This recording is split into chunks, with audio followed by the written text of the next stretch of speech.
Hello friend, welcome to Rakul pictures. आज हम लोग G20 पर चर्चा करेंगे। G20 की जो मीटिंग होने वाली है वो नई दिल्ली में, इसकी मीटिंग 9 और 10 सितंबर को होने वाली है। भारत मंडपम प्रगति मैदान नई दिल्ली में इस मीटिंग को आयोजित किया जा रहा है। भारत इस वर्ष इसकी अध्यक्षता कर रहा है, मेजबानी कर रहा है। लगभग 40 देशों के राष्ट्राध्यक्ष और प्रतिनिधि इस मीटिंग के लिए आ रहे हैं। यह बहुत पावरफुल एक कमेटी है जिसको हम G20 अर्थात ग्रुप ऑफ 20 के नाम से जानते हैं। इसमें जो तमाम देशों के प्रतिनिधि आ रहे हैं उसमें अमेरिका के राष्ट्रपति जो बाइडेन, ब्रिटेन के प्रधानमंत्री ऋषि सुनक, फ्रांस के राष्ट्रपति इमैनुअल मैक्रोन, जर्मनी के चांसलर ओलाफ स्कोल, जापान के प्रधानमंत्री फुमियो किशिदा, कनाडा के प्रधानमंत्री जस्टिन ट्रूडो, ऑस्ट्रेलिया के प्रधानमंत्री एंथोनी अल्बानीज, रूस और चीन इस मीटिंग में प्रतिभाग वो वहां के राष्ट्राध्यक्ष ना करके वो अपने प्रतिनिधि को भेजेंगे। और विश्व बैंक के अध्यक्ष अजय बंगा और यूएनओ के जो महासचिव हैं, संयुक्त राष्ट्र संघ के जो महासचिव हैं एंटोनियो गुटेरस, ये भी आ रहे हैं। तमाम राष्ट्राध्यक्ष आ रहे हैं। इन लोगों की जो व्यवस्था की गई है वो नई दिल्ली में व्यवस्था की गई है। तमाम 5 सितारा होटलों में 2-3 अतिथियों को रखा जाएगा। पूरे दिल्ली को एक अवैध किला में तब्दील कर दिया गया है। Delhi police, CRPF, para commando forces, तमाम ड्रोन सिस्टम बना दिया गया है कि जिससे इनकी सुरक्षा में जरा सा भी कहीं लीकेज ना रह जाए। किसी भी प्रकार से हम रिस्क नहीं लेना चाहते हैं। पूरा इस समय विश्व के जितने भी प्रभावशाली, जितने भी शक्तिशाली देश के प्रतिनिधि है लगभग इंडिया में आने वाले हैं। 9 सितंबर और 10 सितंबर ये भारत के लिए हम मेजबानी के दृष्टिकोण से, अतिथियों का सत्कार के दृष्टिकोण से बहुत ही बढ़िया है। इसीलिए हम लोगों ने जो G20 की थीम रखी है वो 1 नेशन 1 फैमिली 1 फ्यूचर, अर्थात वसुधैव कुटुंबकम। हम पूरा विश्व को ही परिवार मानते हैं। इसमें जो तमाम समस्याएं हैं, अंतरराष्ट्रीय स्तर की समस्याओं का इसमें समाधान किया जाएगा, उस पर विचार किया जाएगा। सभी राष्ट्राध्यक्ष भारत मंडपम में इस पर विचार करेंगे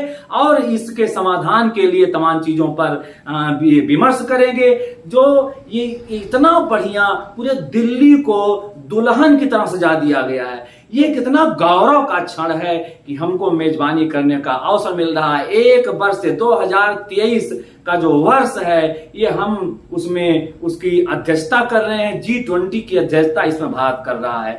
अगली जो अध्यक्षता वो की कमान सौंपी जाएगी वो ब्राजील को। ये है 18वीं मीटिंग, इसकी जिसको सम्मेलन हो रहा है, ये 18वां सम्मेलन है। इसके पहले इंडोनेशिया में 17वां सम्मेलन बाली इंडोनेशिया में हुआ था। जोको विडोडो वहां के राष्ट्रपति हैं, वो भी इंडिया में आ रहे हैं। ये इतनी महत्वपूर्ण संस्था हो गई है। इसमें कुल 20 उसका नाम है G20, 20 सदस्य इसमें है। 20 सदस्यों की यह कमेटी है, अर्थात यह एक अंतर्राष्ट्रीय पावरफुल कमेटी है जो तमाम अंतर्राष्ट्रीय निर्णयों पर, तमाम अंतर्राष्ट्रीय समस्याओं पर विचार करती है। इसकी स्थापना, थोड़ा सा हमको इसके पहले जाना होगा। इसकी स्थापना का उद्देश्य क्या था, यह क्यों स्थापित किया गया। 1999 में आर्थिक मंदी आ गई, पूरे विश्व में आर्थिक मंदी थी। तो G7 जो ग्रुप ऑफ 7 अर्थात G7 में 7 विश्व के विकसित कंट्री, औद्योगिक कंट्रियों ने एक समूह बना रखा है कि अपनी अर्थव्यवस्था को मजबूत करने के उद्देश्य से उन्होंने एक बहुत पावरफुल हाईटेक और पावरफुल कमेटी का निर्माण किया, जिससे कि सदस्य देशों की आर्थिक समस्याओं का आसानी से अनौपचारिक मंच पर उसका ये समाधान हो जाए। तो उस G20 का निर्माण G7 ने किया है। क्यों किया है इसका उद्देश्य था 1999 में विश्व आर्थिक मंदी आ गई और विश्व आर्थिक मंदी में G7 वालों ने देखा कि जो विकसित देशों की अर्थव्यवस्था थी वह डमाडोल हो गई और जो विकासशील देशों की अर्थव्यवस्था थी वह उतना प्रभावित नहीं हुई। इनको लगा कि क्यों न हम विकासशील देशों की अर्थव्यवस्था को अध्ययन करें, को पढ़ें और विकसित देश और विकासशील देश की अर्थव्यवस्था को मिलाकर एक नए फोरम का निर्माण करें। इसलिए 26 सितंबर 1999 को इस G20 को स्थापित किया गया और इसमें कुल 20 देश हैं।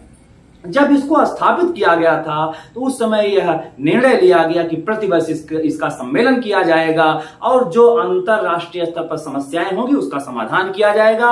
और उसमें यह तय किया गया कि सदस्य देशों के जो वित्त मंत्री और वहां सदस्य देशों के प्रधान बैंक के मुखिया ये लोग इस मीटिंग में हिस्सा लेंगे। और एक देश और रखा गया, स्पेन, अस्थायी आमंत्रित सदस्य देश के रूप में स्पेन को रखा गया और यूरोपीय संघ को भी इसमें स्थान दिया गया। इस प्रकार से 19 देश और यूरोपीय संघ में कुल 27 देश हैं। पहले 28 देश थे और ब्रिटेन उसमें से निकल गया। अब इस समय पुनः वो 27 देशों का एक संघ है यूरोपीय संघ, तो उसमें भी वो भी शामिल है और एक स्पेन ये भी शामिल है। इसके साथ साथ जो मेजबान देश होते हैं वो और आमंत्रित सदस्यों को, तमाम देशों को बुलाते हैं जिससे कि इसका इस संस्था को और गरिमा मिले और इसमें लोगों की भागीदारी बढ़े। तो इस प्रकार से यह संस्था चली और इसमें थोड़ा सा परिवर्तन किया गया, इसको और पावरफुल बनाने के उद्देश्य से परिवर्तन किया गया कि 2008 में वाशिंगटन डीसी में जॉर्ज डब्ल्यू बुश की अध्यक्षता में एक मीटिंग हुई। तो इस मीटिंग में यह निर्णय लिया गया कि इसमें हम एक सर्वसम्मत निर्णय लिया गया कि सदस्य देशों के राष्ट्राध्यक्ष भी इसमें शामिल हों और उसी समय से सदस्य देशों के राष्ट्राध्यक्ष के आ जाने से यह संस्था और पावरफुल हो गई। तब से यह विश्व की अगर संस्थाओं में अगर हम पावरफुल कमेटियों में गिनती करते हैं तो ये इसकी भी अपना एक विशेष स्थान है, विशेष महत्व है। इसमें कौन कौन से देश शामिल हैं तो 19 देश, स्पेन, यूरोपीय संघ, तो उसको हम लोग देखते हैं। तो जो प्रमुख देश हैं, जो 19 देश इसमें शामिल हैं, उसमें America, Britain, France, Germany, Japan, Italy, Canada, Argentina, Australia, Brazil, चीन, भारत, तुर्की, दक्षिण अफ्रीका, इंडोनेशिया, रूस, सऊदी अरब, मैक्सिको, दक्षिण कोरिया, यूरोपीय संघ और अस्थायी आमंत्रित सदस्य के रूप में स्पेन। इस प्रकार से ये इसके सदस्य देश हैं। ये सदस्य देश, एक चीज इसमें और विशेषता दिखाई पड़ती है इस सदस्य देशों की, इसका अपना कोई कार्यालय नहीं, इसका अपना कोई मुख्यालय नहीं है। जो देश इसकी अध्यक्षता करता है, प्रेसिडेंसी जिसको मिलती है, पूरे साल भर वही देश इसकी अध्यक्षता करता है। जो भी मीटिंग होगी, जो भी सारी कार्रवाइयां होगी, उसी देश की जिम्मेदारी होती है कि वो उसको तय करता रहे। हाँ, एक चीज इसमें जरूर होती है कि इसमें एक शेरपा नियुक्त होते हैं। हर देश अपना एक शेरपा नियुक्त करता है। शेरपा एक नेपाली शब्द है। शेरपा का अर्थ है गाइड, अर्थात उस प्रेसिडेंसी देश से वो शेरपा हमेशा जुड़ा होता है, हर चीज को शेयर करता रहता है, अपने देश के विचार को शेयर करता रहता है। इस प्रकार से शेरपा के माध्यम से इन व्यवस्थाओं को करने की जिम्मेदारी वो संबंधित अध्यक्षीय देश को सौंपी जाती है और इसका स्मूथली जो भी अध्यक्ष का चुनाव वो अल्फाबेट के क्रम में उसकी मीटिंग में तय कर दिया जाता है। जिसे 2023 में इसकी पूरे वर्ष भर की अध्यक्षता भारत ने की थी। इसी प्रकार से 2024 में वो तय कर लिया गया है कि ब्राजील को इसकी अध्यक्षता सौंपी जाएगी। एक चीज में और है ट्रोइका।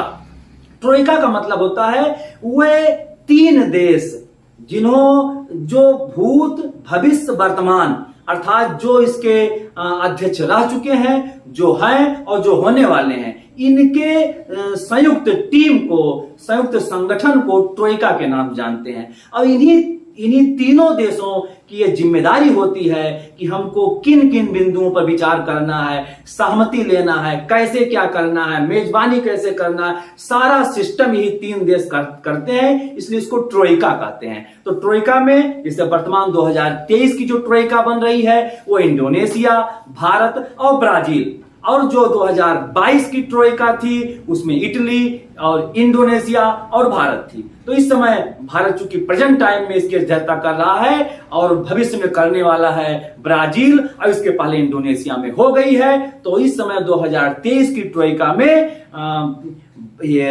में इंडोनेशिया, भारत और ब्राजील रहेंगे।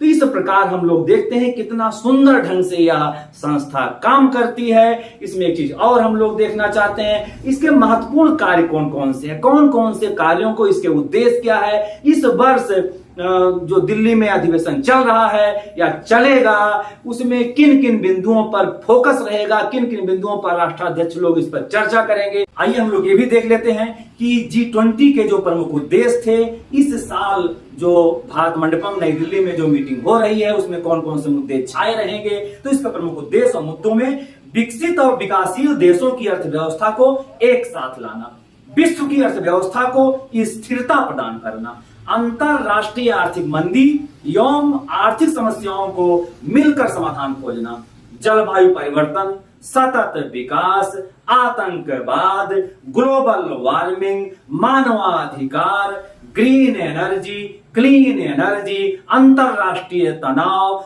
मादक द्रव्यों आदि के रोकथाम पर गहन विचार विमर्श इस वर्ष किया जाएगा।